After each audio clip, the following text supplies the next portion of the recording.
Hola a todos, familia.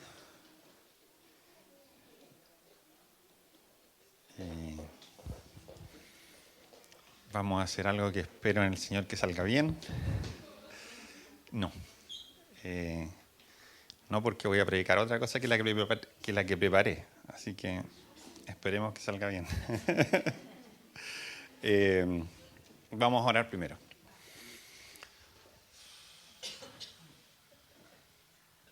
Espíritu Santo, ven sobre este lugar. Queremos verdaderamente encontrarnos contigo y rendirnos ante ti. Que tu voz pueda llegar a nuestros oídos, incluso si es un susurro. Que podamos poner nuestro corazón en tal lugar que todos los ruidos y distracciones disminuyan al punto de que no haya duda de que nos encontramos contigo y te escuchamos. Provee los caminos, las formas, para que esta mañana podamos conectar contigo juntos y tu presencia traiga el testimonio de Cristo y podamos glorificarte como nuestro Señor y Dios. Abre nuestro entendimiento, que nuestras limitaciones no sean obstáculo para que tú hables y nosotros escuchemos. En el nombre de Jesús, amén.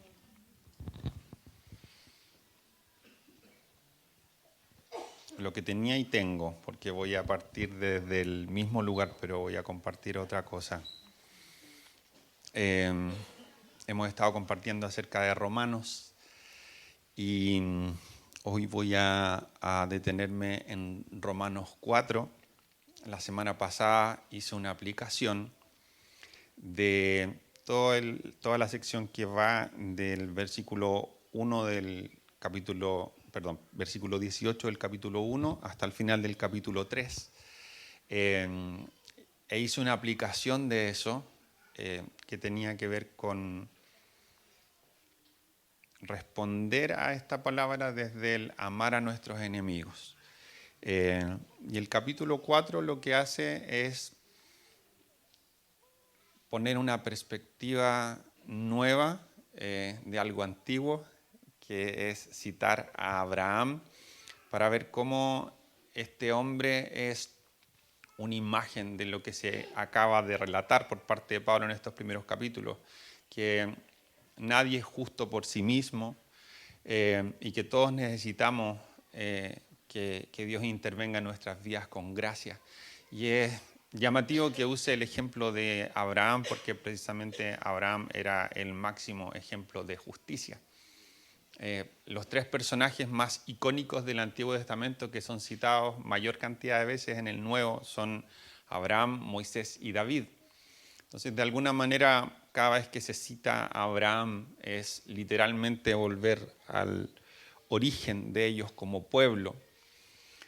Y tenía yo mi sermoncito armado y se me ocurrió orar un rato antes de la reunión para agregar un último punto que tal vez, quizás, y ese último punto va a ser toda la prédica.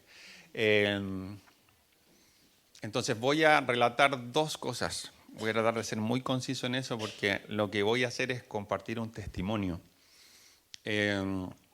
Pero mi intención es que el testimonio sea simplemente una ilustración de las cosas que Dios hace, como un relato personal de cosas que veo que Dios hace en la Biblia. Entonces, lo primero, el capítulo 4 de Romanos relata la historia de Abraham para decirnos que finalmente Abraham tampoco fue justo en sus propios méritos, sino que fue por fe que obedeció a Dios. Y esa fe que moviliza la obediencia fue la que le terminó siendo contada por justicia. Y la historia de Abraham es como la historia tuya y la mía. Si uno lee lo que Génesis relata acerca de él, comenzando en el capítulo 12, se encuentra con una persona normal en el sentido de que cuando tenía miedo tomaba decisiones horribles. Y lo hizo varias veces. Abraham, tal como nosotros, no fue escogido por ser un hombre espectacular. Cometió errores y errores bien feos. Tanto durante su primera respuesta al llamado de Dios, que fue: sal de tu tierra y de tu familia y anda donde yo te digo, que te voy a dar una tierra nueva, hasta el momento en que le hace la promesa y le dice: voy a darte a ti una innumerable descendencia y vas a tener un hijo. Se manda condoros en todos los momentos del peregrinaje. Algunos condoros los repite, y no solo los repite, sino que después uno ve que esos mismos errores los repite también su hijo, Isaac.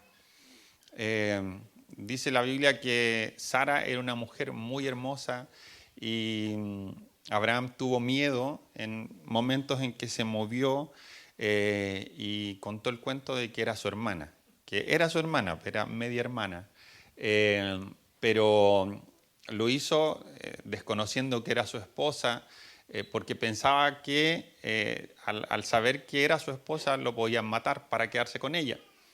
Y esto lo hace Abraham 2 veces y después lo hace Isaac con Rebeca. Lo mismo, era una persona común, en el mal sentido de la palabra. La Biblia está llena de referencias a esto.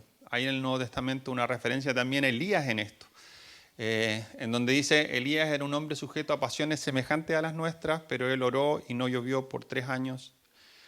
Y luego él oró y volvió a llover. A veces nosotros logramos conectar e identificarnos rápidamente con la gente en sus debilidades.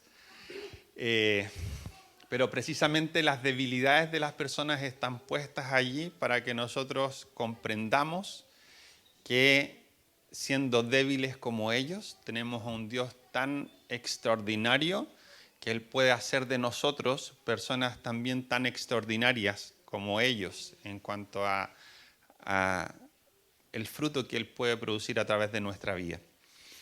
Y Abraham empieza a avanzar, y en este avanzar llega a madurar una fe. Y la fe madura de Abraham, aun cuando nunca llega a ser perfecto, se materializa en que él empieza a ver el cumplimiento de las promesas de Dios, que, dicho sea de paso, habían demorado aproximadamente 20 años en empezar a materializarse. Y Abraham tiene un hijo, siendo anciano, y su mujer también anciana y estéril, mucho tiempo después de que Dios le había prometido. Este hijo nace y él lo ama con todo su corazón, pero no solamente lo ama porque es su hijo y es hijo de su esposa y es hijo de un milagro obrado por Dios, sino que ve en él también, por supuesto, porque Dios lo había dicho, el cumplimiento de las promesas de Dios en su vida. Tenía todas las características como para aferrarse a este hijo, en que era el camino que Dios le había dado para que a través de él fuesen benditas todas las naciones de la tierra. O sea, no solo era cumplimiento para él, sino que era el cumplimiento de los planes de Dios para bendecir a muchos. Y Dios prueba su corazón y le dice que entregue a su hijo en sacrificio, que lo mate. Uno lee esta historia y se imagina, y esto es como algo que muchas veces se enseña, que Abraham debe haber amado a Isaac más que a nada, debe haber sido su tesoro máximo. Y cuando Dios le pide esto, Abraham, que se ha cuchufleteado varias veces en el camino hacia atrás, decide que en este momento de su vida él ya sabe que puede confiar en Dios. Y confiar en Dios en este momento se traduce en tomar la decisión de hacer lo que Dios le está diciendo que haga, aunque eso contradice todo lo que se supone que es el plan de Dios sobre su vida. Pero no tiene duda de que es Dios, porque tenía esta ventaja que no es menor de que fue Dios, literal, el que se lo dijo y él lo escuchó. Pero esa ventaja de tener la certeza de que es Dios no hacía menor el desafío terrible que tenía que enfrentar. Y la historia es que él hay silencios en la Biblia en el relato. Dice que se levantó de madrugada, tomó a algunos de sus siervos y a su hijo y les dijo, vamos a ir a X monte y vamos a adorar a Dios. Llegado a un punto, le dijo a sus sirvientes que se quedaran porque iba a ir solo con su hijo, e hizo que su hijo cargara en su espalda la leña para el sacrificio. Y mientras avanzaban solos, su hijo de pronto le pregunta, papá, tenemos la leña, pero no tenemos el animal para el sacrificio. Entonces Abraham le dice, tranquilo hijo, el Señor proveerá. Y Abraham llega y arma un altar y pone a su hijo en ese lugar, amarradito.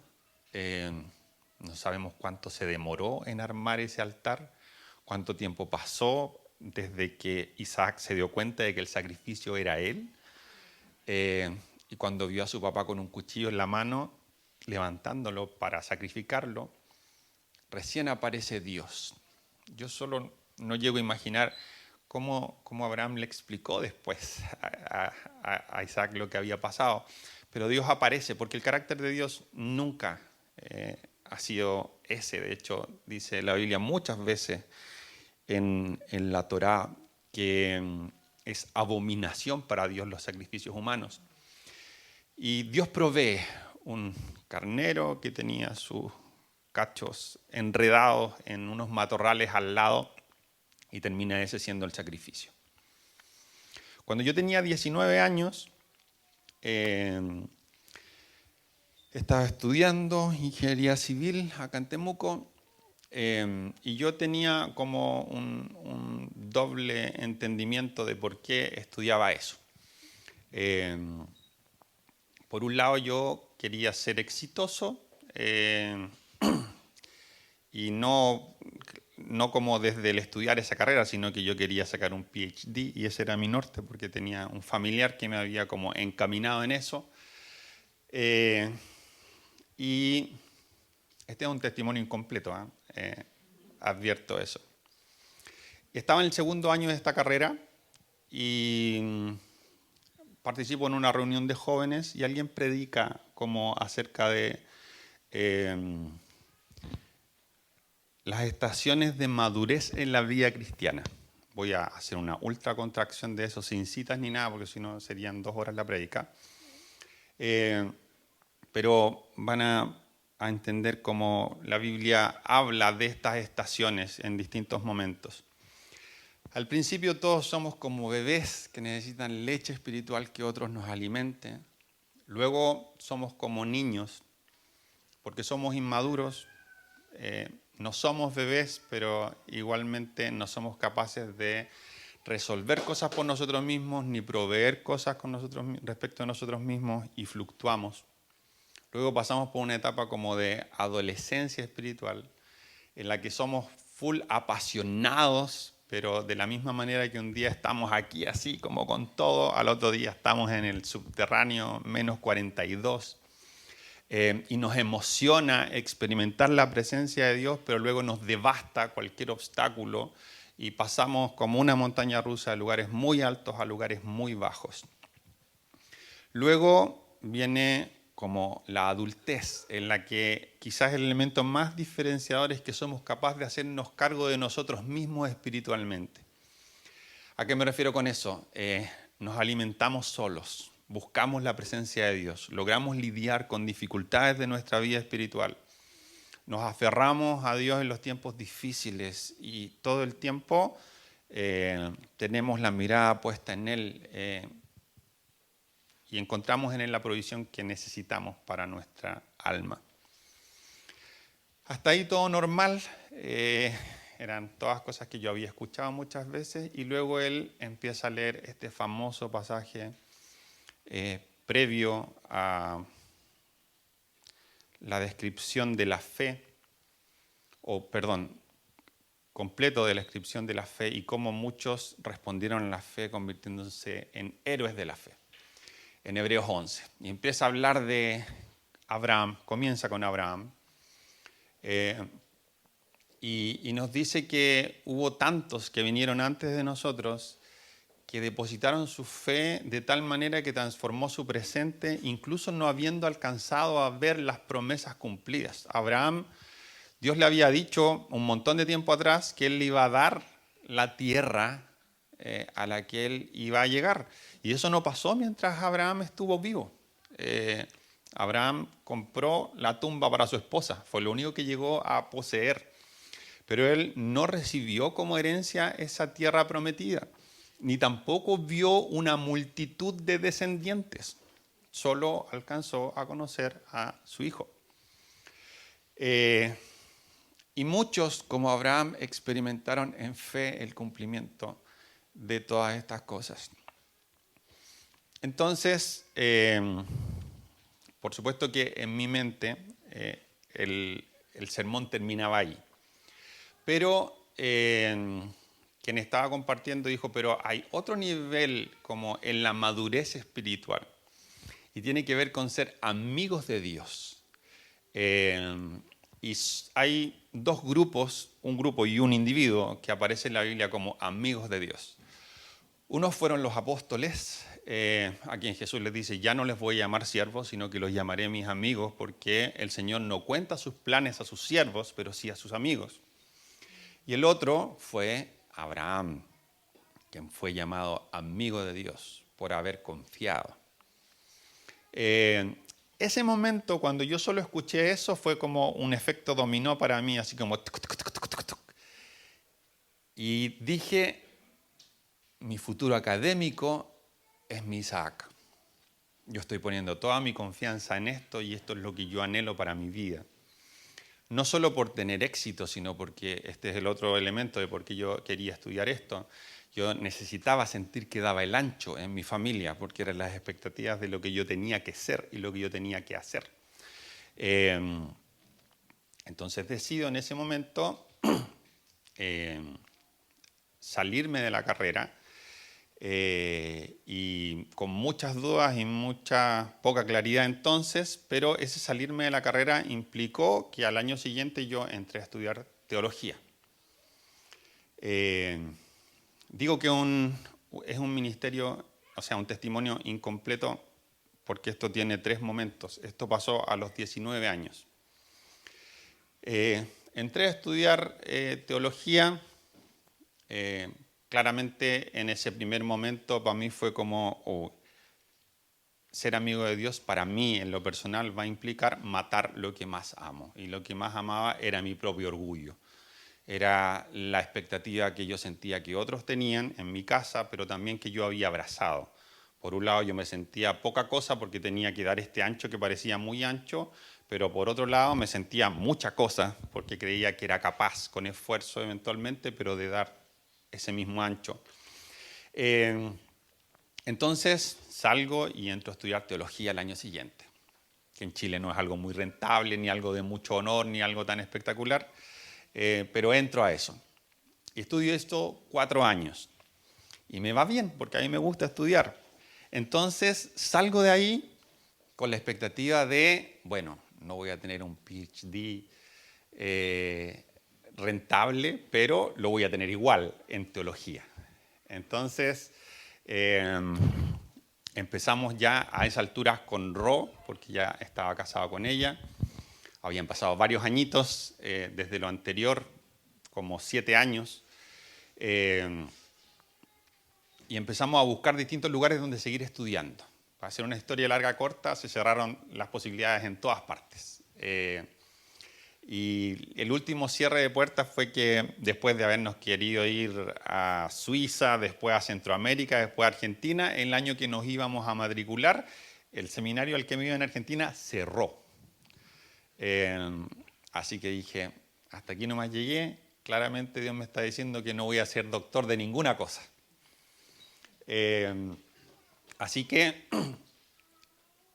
Ro me ayuda en todo ese proceso. Y lo que hago es hacer un cursito de cajero bancario y empezar a hacer clases en el seminario de la Alianza, que es donde yo había estudiado. Hice clases como 6 o 7 años en ese lugar. Pero resulta que ese cursito de cajero bancario que hice me metió finalmente en ese sistema y en poco tiempo me empezó a ir mejor y me ascendieron, como a los 2 años. Y como a los 3 años, 4 años me volvieron a ascender y después me volvieron a ascender. Y resulta que en un momento dije, bueno, a lo mejor voy a ser gerente de un banco. Todavía con esta idea de que tenía que dar el ancho de ser exitoso en cosas. Si no era una, era la siguiente, y si no era la siguiente, y Dios me bendecía en cosas, pero todavía estaba en mí esto de tener que ser suficiente o tener que hacer lo que Dios me estaba diciendo, pero de una forma espectacular, según yo. Y en medio de eso, esta parte no la voy a contar, solo la voy a mencionar. Experimentamos una revolución nosotros como familia que nos lleva finalmente a renunciar a ese trabajo y tomar la decisión de salir para empezar esta vía ministerial como pastores a tiempo completo. Y ahí dije, voy a tener una mega iglesia, no. Empezamos y pasa esto de que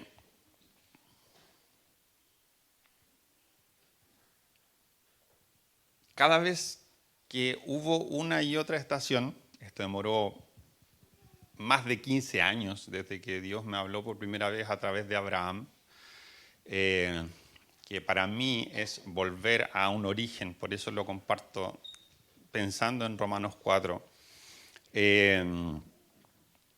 Fue cada vez una invitación a confiar en lo que Dios estaba queriendo hacer en mi vida, pero mis propias limitaciones, temores y orgullo me llevaron a dar un paso que me alcanzó para ir un poquito más lejos solamente.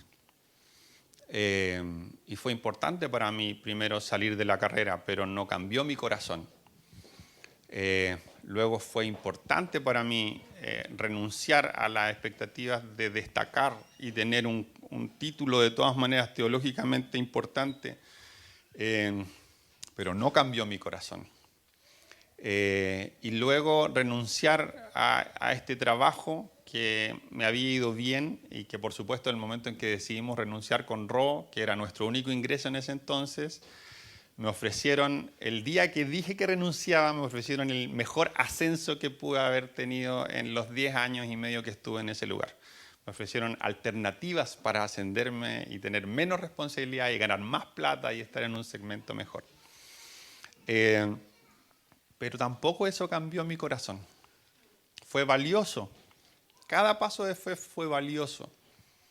Y Dios volvía a extender con paciencia hacia mí otra vez una invitación. Y yo daba un pasito más hacia lo que Dios nos estaba invitando y me estaba invitando a mí en particular.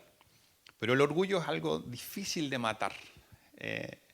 No porque no se pueda hacer en un segundo, sino porque al menos mi historia es que me resistí por mucho tiempo. Y ese resistirme por mucho tiempo todavía encuentra obstáculos en mi día a día. Por eso digo que es un testimonio incompleto. Esta no es la historia de cómo me transformé en el hombre más humilde del mundo y soy tremendamente dócil hoy y soy victorioso y que ustedes aprendan de mí. Porque aun cuando es un testimonio, no se trata de una historia acerca de mí. Se trata de cómo Dios es tan infinitamente paciente que nos vuelve a invitar una y otra vez, y aun cuando nosotros pongamos un freno en nuestra debilidad, en mi debilidad, Él hizo que esa invitación fuera un poquito más lejos para que yo no me quebrara. Y la siguiente vez fue un poquito más lejos para que no me quebrara de nuevo. Y otra vez un poquito más lejos para que no me quebrara. En algunas de esas invitaciones yo he sentido que he estado a punto de quebrarme, pero Dios es fiel. Y la Biblia dice aquí en Romanos 4, cuando cuenta la historia de Abraham, dice que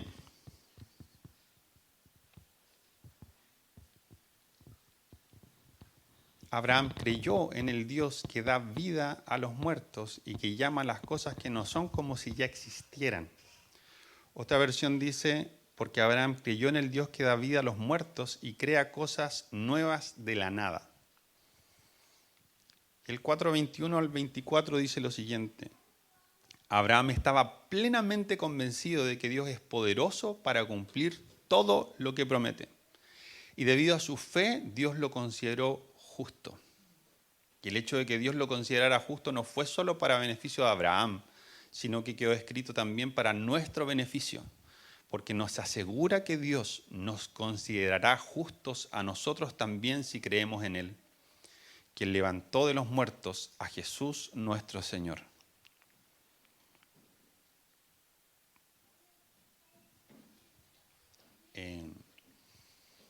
Dios es fiel, es infinitamente fiel.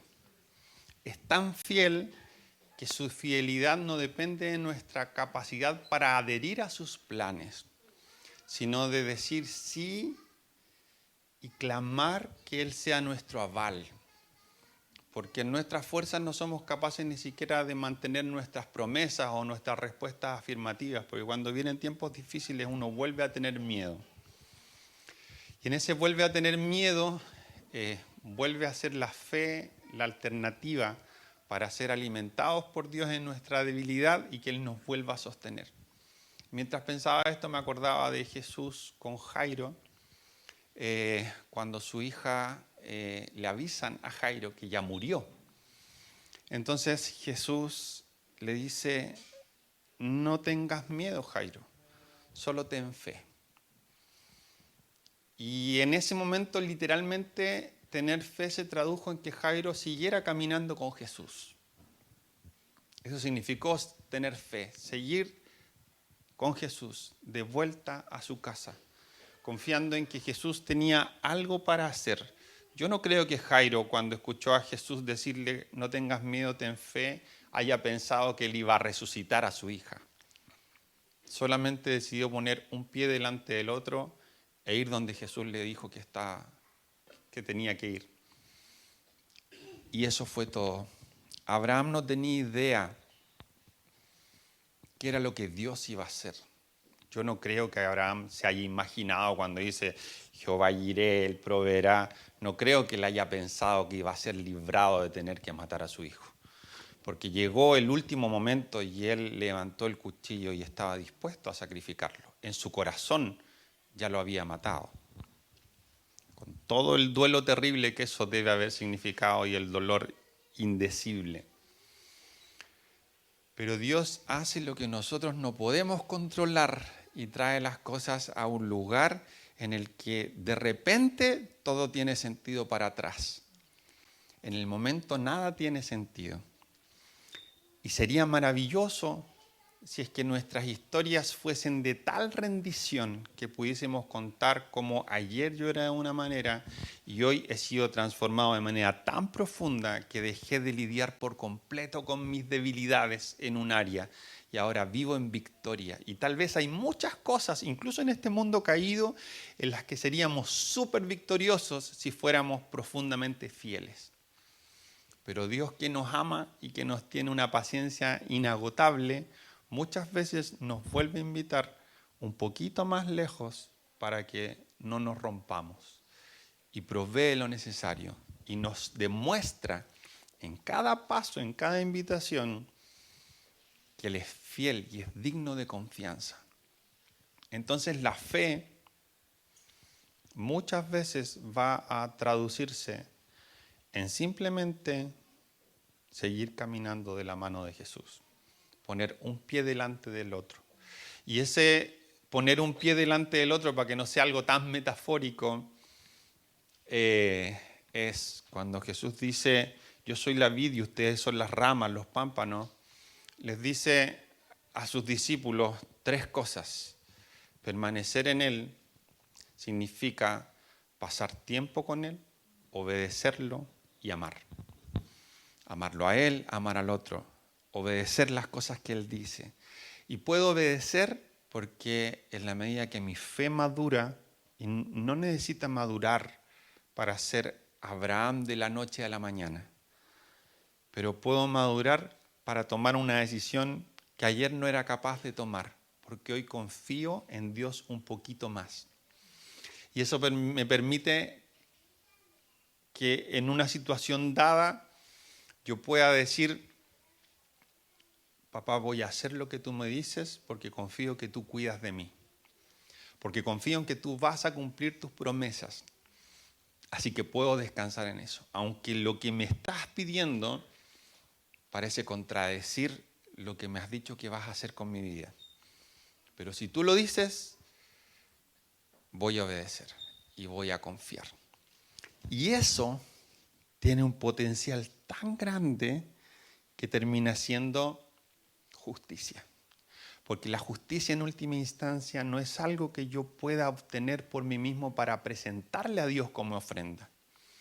No puedo. La semana pasada decíamos eso. Nadie es justo. Todos hemos caído del estándar que Dios establece para la justicia verdadera. Nadie puede en sus propios méritos lograr esto.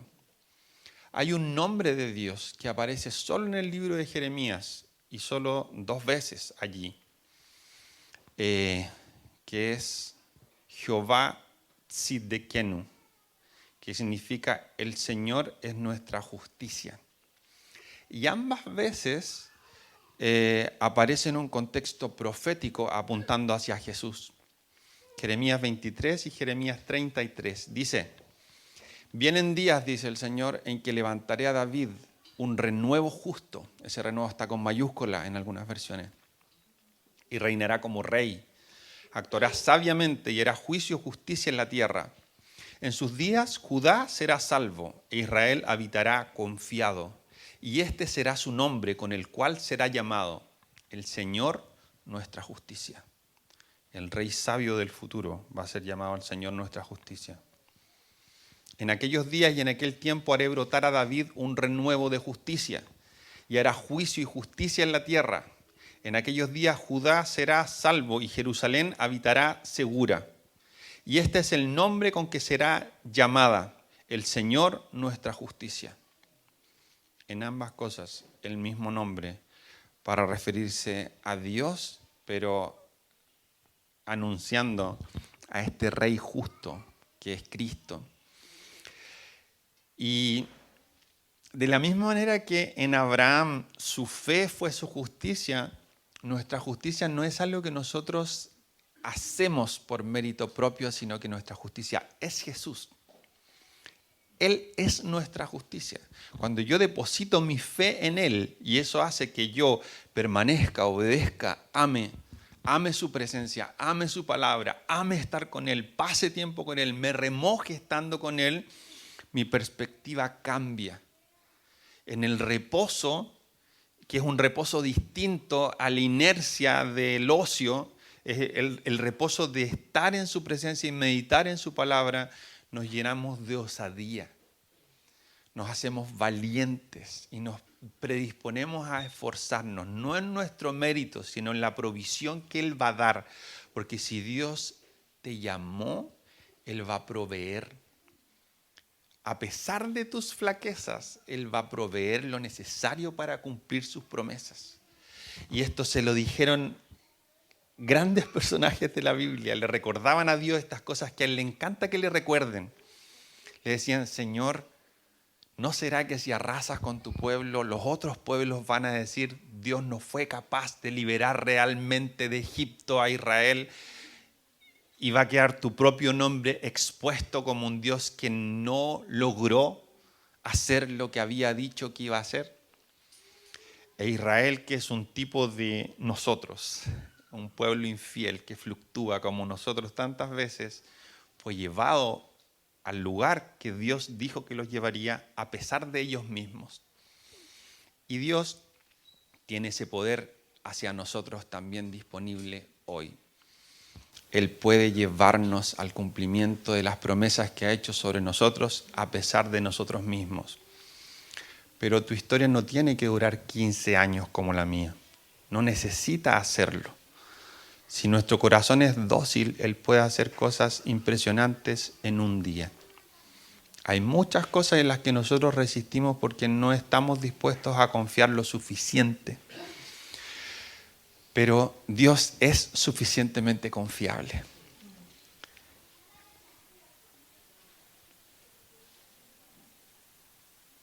Cuando esto es la última idea que quiero compartir, que ya no es un desarrollo, es el cierre.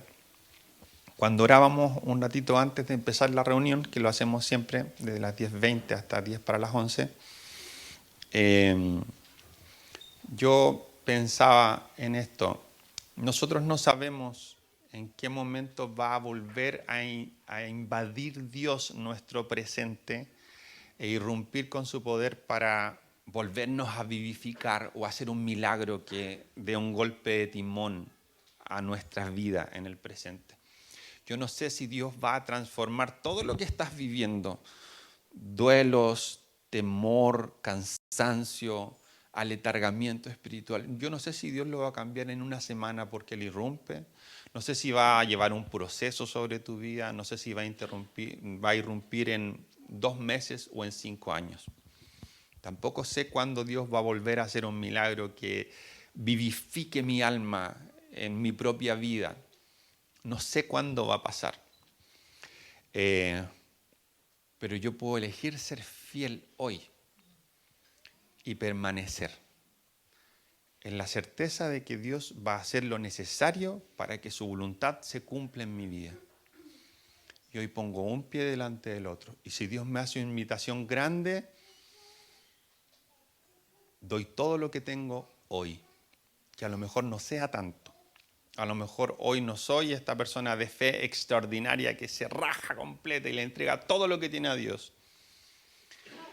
Le entrego todo lo que siento que soy capaz de darle hoy, confiando que Él me va a dar más mañana para dar más mañana. Y siempre Él pide menos de lo que da.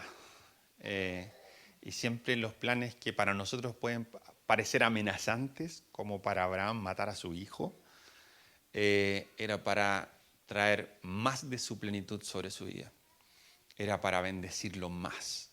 Era para respaldarlo más. Era para tener una profundidad relacional mayor. Así que esto está disponible para nosotros. Yo anhelo profundamente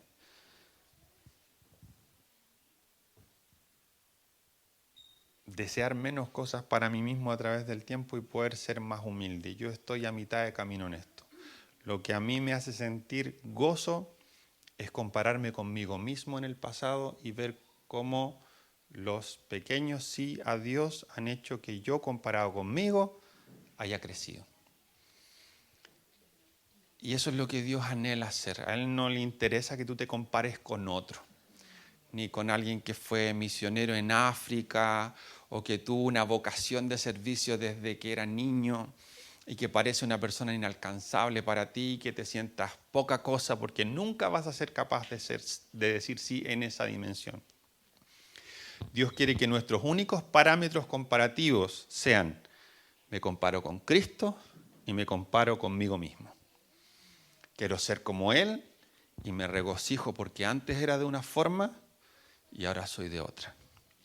Y creo que en la medida que sigo caminando con Jesús, voy a poder seguir viendo como un degradé, como me voy tiñendo de un color que cada vez es menos como yo era en aquellos aspectos oscuros de mi vida y más como Jesús es. Entonces yo quiero orar para pedir a Dios que nos permita tener la valentía suficiente para decirle sí a lo que Él está hablando a tu vida hoy. Tal vez no tenemos una perspectiva como de un metarrelato, así como que Dios hoy me está invitando a tener un quiebre en mi vida para siempre, de profundas consecuencias. A lo mejor sí, y te invito a que si es sí, puedas no ser como yo y rasgarte por completo, porque mientras más rápido es mejor.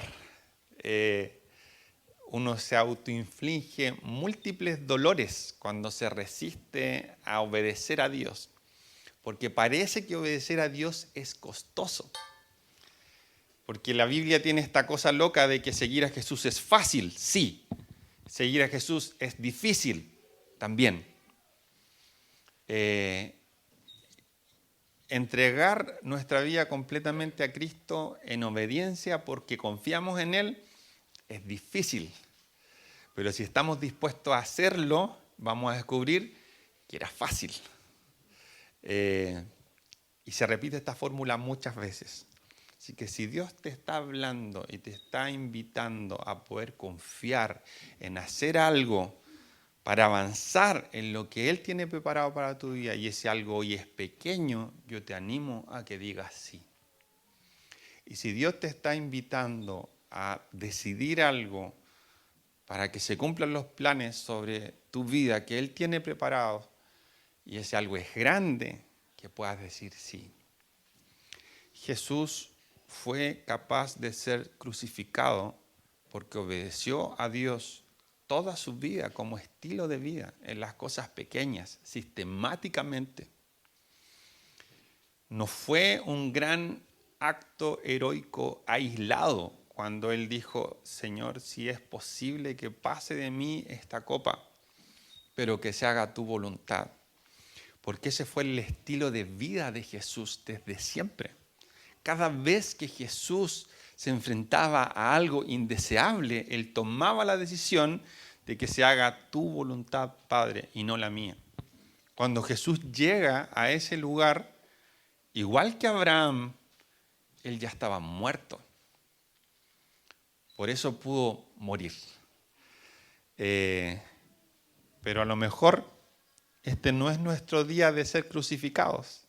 A lo mejor este es nuestro día de plantarle cara a una tentación, de arrancar de un lugar o de tomar una decisión valiente de avanzar en algo que no nos hace mucho sentido, pero que sé que viene de Dios. Entonces vamos a orar por eso. Si alguno quiere que otro sea usado por Dios para orar en esta dirección, hago la invitación de que podamos hacerlo acá adelante. Pero quisiera orar para que el Espíritu Santo pueda ministrar a nuestras vidas confianza. Que hoy podamos como ser valientes y creer de verdad que Dios no solo tiene planes buenos para nosotros, sino que tiene los recursos necesarios para que esos planes se lleven a cabo. Pero no te confundas en esto. Si no confías, tú y yo sí podemos frustrar los planes de Dios, porque Él no impone su voluntad sobre sus hijos, sino que nos invita.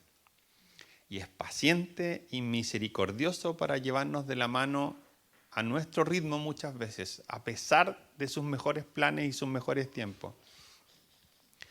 Pero está lleno de historias y testimonios de hijos e hijas de Dios que fueron llamados para grandes cosas y que nunca hicieron nada. Nunca tomaron la decisión de dar un paso hacia adelante y obedecer. Nunca tomaron la decisión de asumir un riesgo, de confiar en Jesús. Y el Padre no te va a obligar a eso.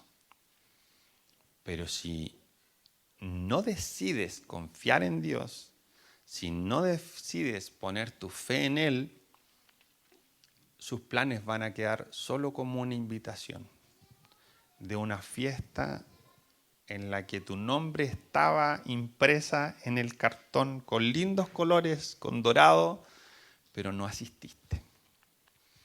Yo te animo a que puedas decir sí. Y en su tiempo Él va a volver a proveer lo necesario para decir un sí más grande. Y cada vez lo que Él va a tener para nosotros va a ser bueno. Y es tan bueno que en el caso de Abraham se tradujo en bendecir naciones. No sabemos el impacto que puede tener un sí en nosotros sobre la vida de otros, porque Dios es extraordinario. Así que no depende de nosotros, pero sí podemos decir sí para que sea Él en ti y sea Él en mí. Espíritu Santo, te doy gracias porque tú eres bueno y porque provees cosas imposibles para que tu propósito se cumpla en nosotros. Yo oro sobre la iglesia esta mañana en el nombre de Jesús y te invito, Espíritu Santo de Dios, a que vengas como un caudal del cielo y puedas conmover nuestros corazones y podamos ser movidos en osadía para decirte, papá, hoy quiero decir sí a tu invitación y quiero obedecer. Si tú tienes claro lo que esto significa para ti, si tú tienes claro que hay algo que hoy puedes amar mucho, pero que es un obstáculo, ojo, porque esto es muy sutil, pero a veces lo que Dios nos ha dado es un obstáculo para recibir más de Dios. A lo mejor Dios te ha dicho algo, te ha dado algo o ha hecho algo en ti, pero ese algo se ha vuelto un distractor. Nada, absolutamente nada, vale lo suficiente como para ser un obstáculo en nuestra vida para recibir más de Dios. Así que si hay algo incluso bueno en tu vida, que tú amas, no te estoy diciendo, no estoy hablando de pecados, estoy hablando de cosas que incluso pueden ser buenas, pero que entiendes que se han vuelto un obstáculo y necesitas presentarlas delante de Dios y decir, Señor, yo te ofrendo esto porque quiero más de ti, porque quiero decir que confío en ti. Entonces vamos a hacer de este espacio como ese altar que preparó Abraham para sacrificar a su hijo. Y vamos a confiar en que incluso si parece que Dios nos está pidiendo que entreguemos algo que amamos, es porque Él tiene planes buenos para nosotros. Si alguien quiere hacer el acto simbólico, literal, de pasar adelante y decirle a Dios, te entrego X cosa, yo te invito a poder hacerlo ahora. Y vamos a orar como iglesia sobre esto como una provisión.